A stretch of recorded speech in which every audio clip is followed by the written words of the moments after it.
Buenas tardes, amigos.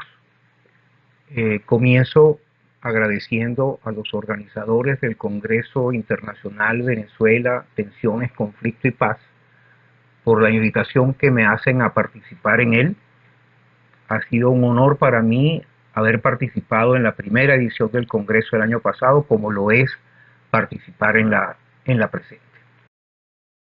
Me voy a dedicar en esta presentación a explorar los escenarios que derivan de la crisis del COVID-19 y de la crisis económica que le sigue, los escenarios en los cuales probablemente tendrá que vivir Venezuela el proceso de la construcción de su nuevo futuro. Y voy a dividir mi presentación en tres partes. Una primera en la cual trataré de responder a la pregunta de si debemos reconstruir a Venezuela o debemos construir un nuevo estilo de desarrollo.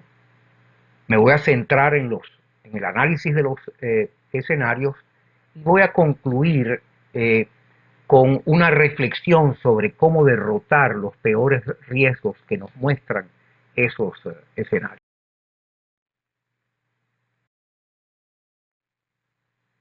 Las capacidades de Venezuela, como también sus instituciones y su tejido social, tienen por lo menos 40 años destruyéndose, degradándose.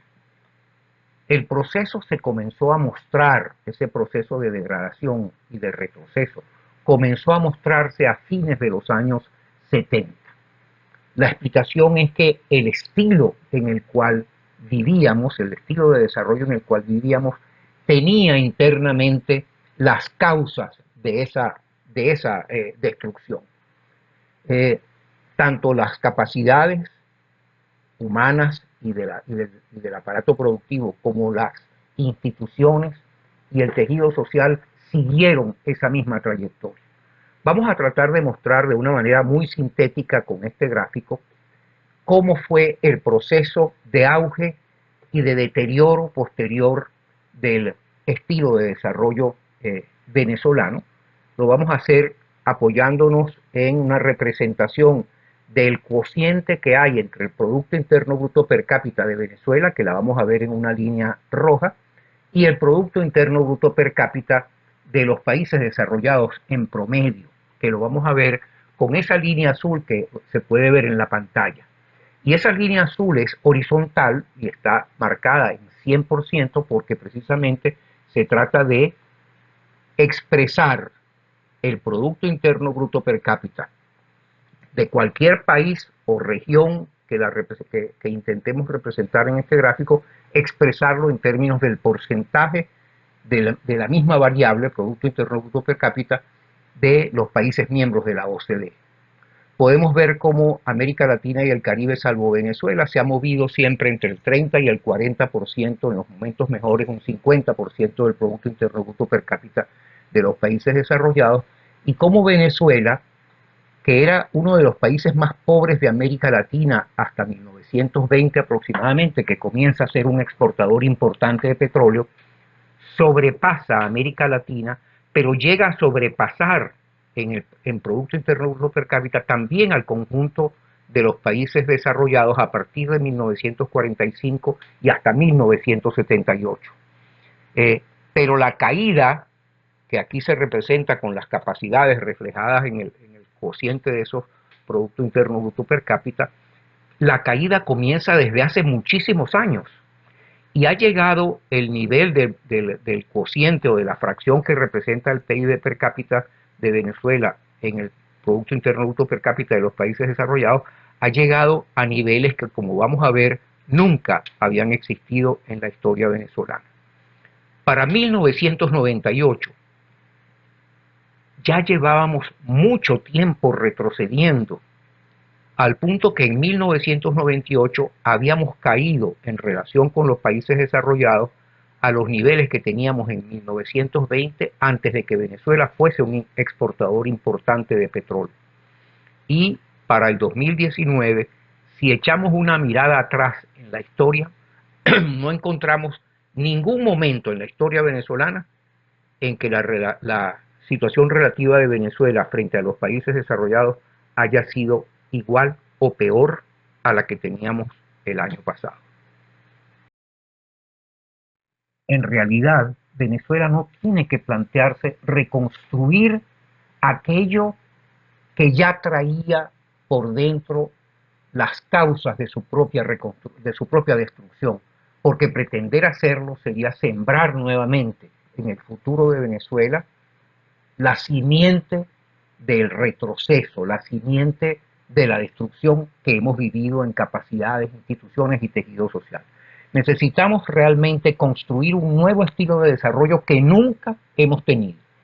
Un estilo de desarrollo que dé soporte a la creación de capacidades humanas para que cada venezolano se haga agente de su propia vida, pueda progresar efectivamente con base en su esfuerzo, en las capacidades que ha desarrollado y pueda de esa manera contribuir a que todos progresemos en paz. Un estilo que debe propiciar una economía muy dinámica, fundamentalmente privada, apoyada en el conocimiento, lo cual es indispensable en el siglo XXI, que crezca con muy baja inflación y en armonía con la naturaleza, y que un estilo que destierre el populismo clientelar que ha sido realmente la base, por lo menos la base visible de lo que nos ha destruido a lo largo de los últimos 40 años. ¿Cuáles son los escenarios que probablemente tendremos que enfrentar o en los cuales tendremos que poner en marcha el proceso de construcción de la nueva Venezuela? Voy a tomar tres variables, tres grandes tendencias globales para construir unos escenarios que vamos a relacionar con los procesos potencialmente, con los procesos que más nos interesa potenciar en la construcción del nuevo futuro para Venezuela. Las tres grandes tendencias globales que voy a explorar son cómo progresan los conflictos geopolíticos, si es que se da o no se da cooperación entre las potencias o se profundizan, si es que se reorienta el modelo dominante de desarrollo del mundo. Ha habido muchas conversaciones sobre esto. Hay quienes son muy pesimistas y piensan que esto es un sueño de los ambientalistas, etcétera. Y cómo progresa el desarrollo científico y tecnológico, que pareciera que se genera un cambio importante a partir del COVID-19. Esas son las tres grandes tendencias globales que voy a explorar y las voy a relacionar con tres procesos fundamentales. Nosotros pretendemos lograr una inserción económica y política nueva, distinta en el mundo. Pretendemos complejizar la economía y hacerla de un crecimiento sostenible del producto y del empleo, y pretendemos lograr la inclusión social, tener gobernabilidad basada en una cohesión social interna robusta.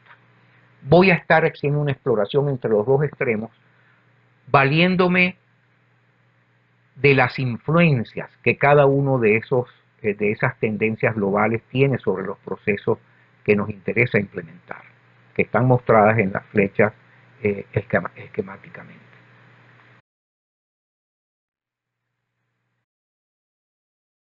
Vamos a explorar cómo se van a comportar en los distintos escenarios las tendencias globales y sobre todo vamos a tratar de expresar a esas tendencias, vamos a tratar de mostrar la expresión de las mismas en el corto y mediano plazo. Porque el corto y mediano plazo es aquel en el cual vamos a estar sujetos seguramente a presiones muy grandes, como vamos a ver más adelante. Esas expresiones se van a dar por ejemplo, si la confrontación global se hace más grave, si se producen tensiones políticas muy importantes en los países aliados y vecinos, países sudamericanos, pero también en países aliados europeos que tienen influencia en lo que pasa en Venezuela, vamos a tratar de expresar en cuánto tiempo o qué tan corto es el tiempo en el cual se produce la recuperación de la economía mundial y qué tan robusta puede ser esa recuperación. Y por último vamos a tratar de también expresar la frecuencia y la dimensión de calamidades mayores que incluyen a desastres relacionados con fenómenos naturales, pero también a las pandemias. Se ha hablado de que este es un siglo de pandemias, y también a desastres o calamidades relacionadas con tensiones políticas, como pueden ser los actos de terrorismo internacional. Y para ello nos vamos a valer de unas influencias que estoy mostrando esquemáticamente con unas flechas. Vamos a intentar ver cómo esas expresiones internacionales de corto y mediano plazo influyen sobre los procesos. Si es que Venezuela, por ejemplo, se convierte en un terreno de intensísimos conflictos internacionales, o si por el contrario se reduce la tensión del conflicto en el cual estamos participando nosotros como nación.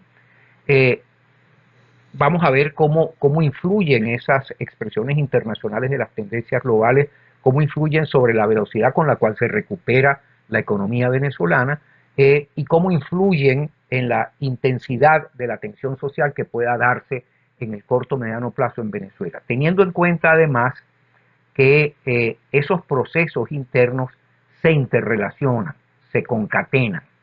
Ahí están mostradas las relaciones de una manera esquemática entre las expresiones internacionales de corto y mediano plazo y los procesos a los cuales queremos analizar su afectación.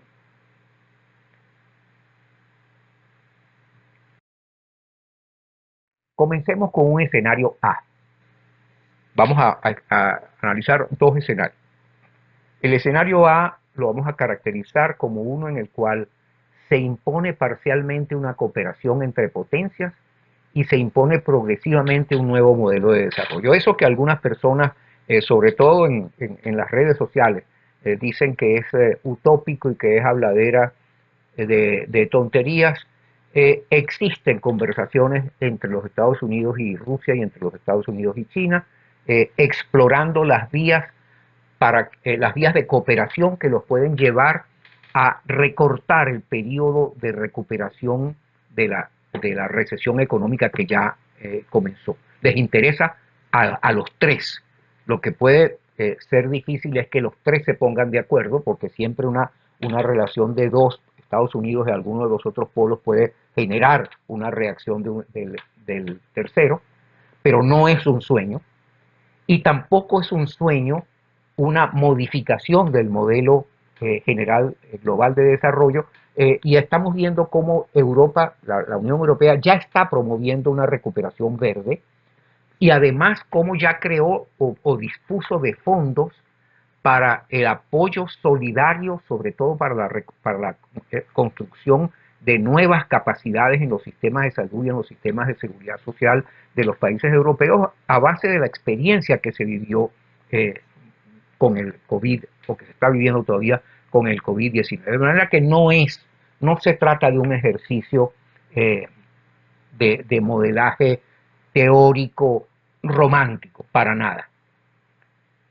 Vamos a explorar, o vamos a decir que la trayectoria de la ciencia y la tecnología en los escenarios post-COVID, en este escenario por lo menos, el progreso de la ciencia y la tecnología va a ser dinamizado por oportunidades enormes de negocio para los innovadores privados, que se van a dar en el fortalecimiento que pretende todo el mundo de sus sistemas de salud y de sus sistemas en general de seguridad social, pero también en lo que va a aparecer como nuevos modos de funcionamiento de los sectores de servicios, de los sectores en los cuales hay mucho contacto, o ha habido en el pasado mucho contacto social, los sectores de transporte masivo, los sectores del turismo, los de las diversiones en general, el desarrollo urbano, la construcción de nuevas edificaciones y desarrollos urbanos. Todo eso está ya mostrando.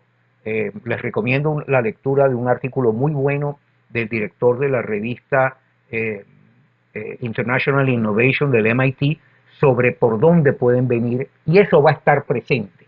Esos estímulos de negocio van a estar presentes, de manera se puede esperar que haya esa dinamización en el desarrollo de la ciencia y la tecnología. En este escenario de cooperación, es de esperar que la confrontación global sea moderada, la confrontación global entre potencias, que sí haya tensiones sociopolíticas en Europa y en América Latina derivadas de que, como vamos a ver, la recuperación del empleo no va a ser fácil ni rápida y los niveles de desempleo son enormes, lo cual le da una oportunidad a los neopopulismos, tanto en Europa como en América Latina, de volver al poder. Por ejemplo, en América Latina, que habían sido desplazados de varios países de Sudamérica, ¿cómo es que podrían darse unas condiciones que por lo menos que los asomen a una posibilidad de regreso al poder? Va a haber una recuperación pronta del crecimiento a nivel global, pero en lo que nos afecta a nosotros, la demanda de petróleo va a seguir siendo decreciente por unidad de Producto Interno Bruto Global, porque esta es una tendencia basada en la sustitución tecnológica que ya venía y se ha venido acentuando y que va a hacerse aún más evidente en los próximos años. Va a haber reflujo de pandemias, ya todos los países europeos y los Estados Unidos se están preparando para los reflujos del otoño de este año y es muy probable que las mutaciones hagan que este tipo de pandemias se hagan presentes casi que crónicos, los reflujos.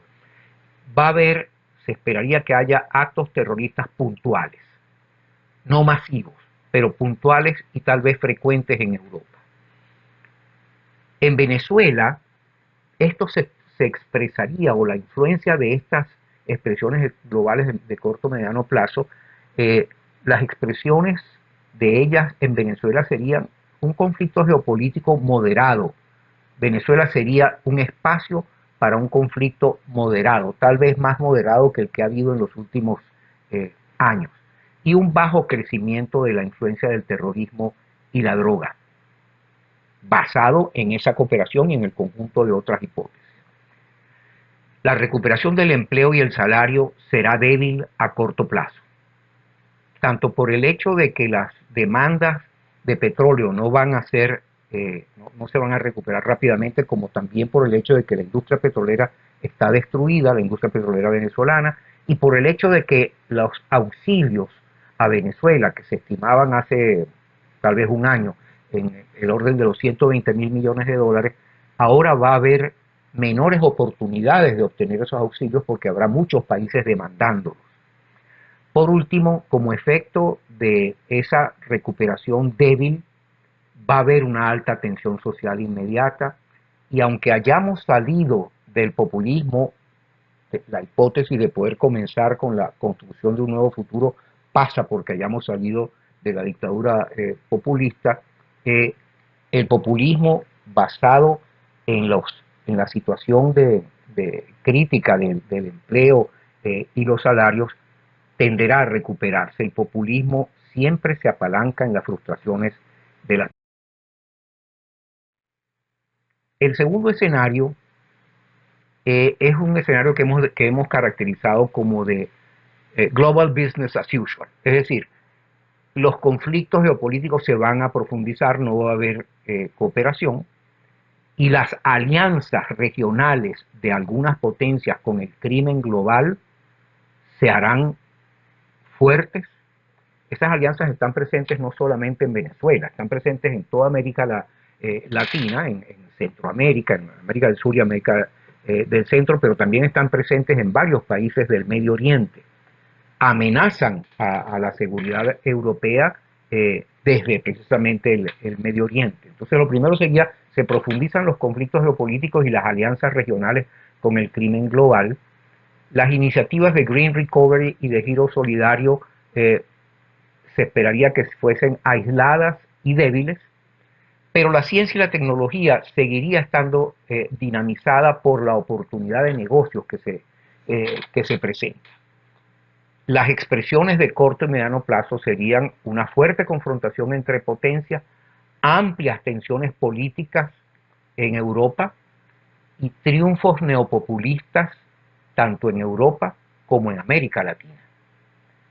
Es muy probable que España se vea en una situación de gran oportunidad para los movimientos neopopulistas de izquierda, pero también que el neopopulismo de derecha europea se apalanque en el desempleo y las tensiones sociales para, por ejemplo, mover sus objetivos de cierre de la inmigración, de apalancarse en las frustraciones contra extranjeros, etc.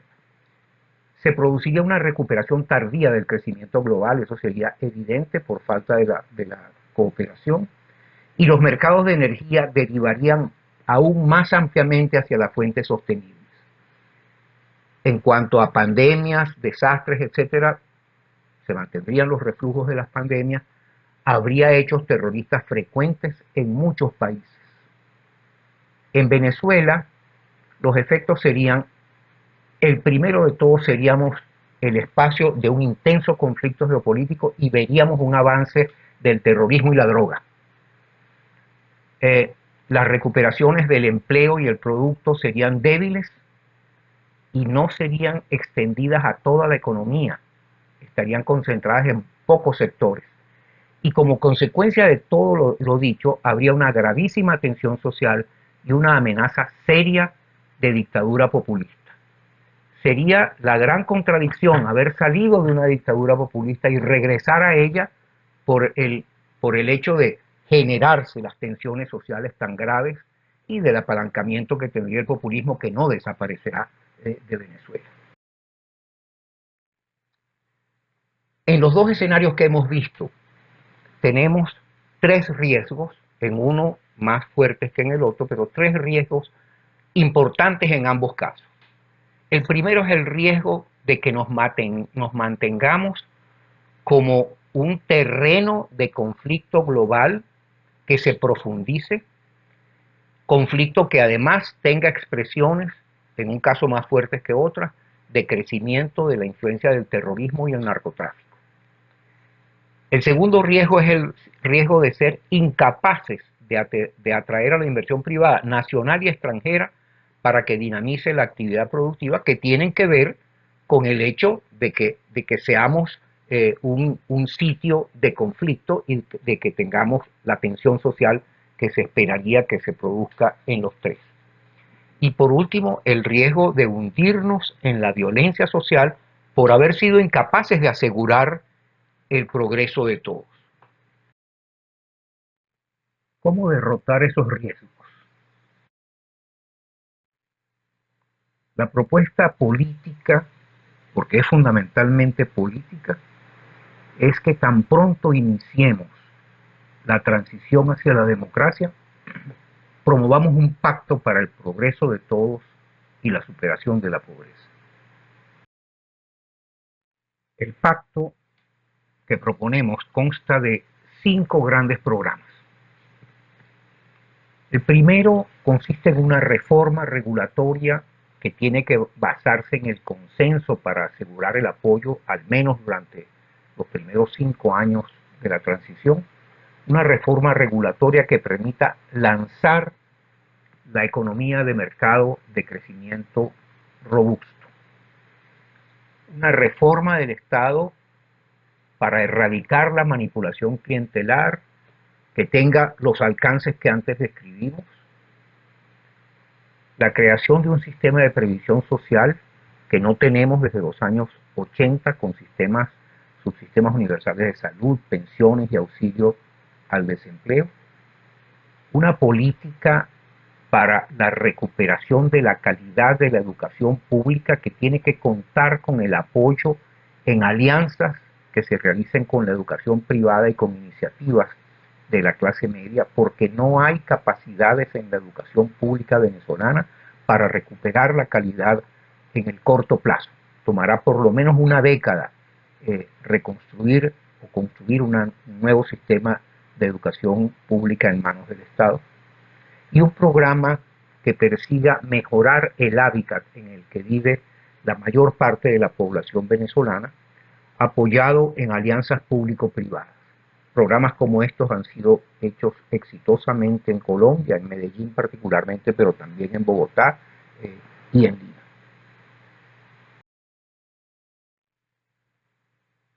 La propuesta no tiene una implementación fácil, pero no por difícil podemos dejar de asegurar el progreso de todos, tanto por razones éticas. Tenemos más de 40 años con el 60% de la población o más viviendo en situación de pobreza, sino por razones políticas también.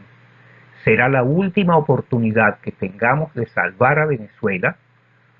Si no lo hacemos, tal vez nos veamos dentro de 60 años como una Cuba que ya tendría 80 años viviendo en pobreza crónica y definitiva, sin ninguna posibilidad de futuro. Esto requiere de un liderazgo que tenga visión de grandeza, no solo por la dimensión de los esfuerzos, que también por eso, sino porque vea a Venezuela como su propósito, como la razón de su compromiso, que tenga espíritu de cooperación. Ojalá el nuevo liderazgo joven venezolano dé muestras de eso. Muchas gracias.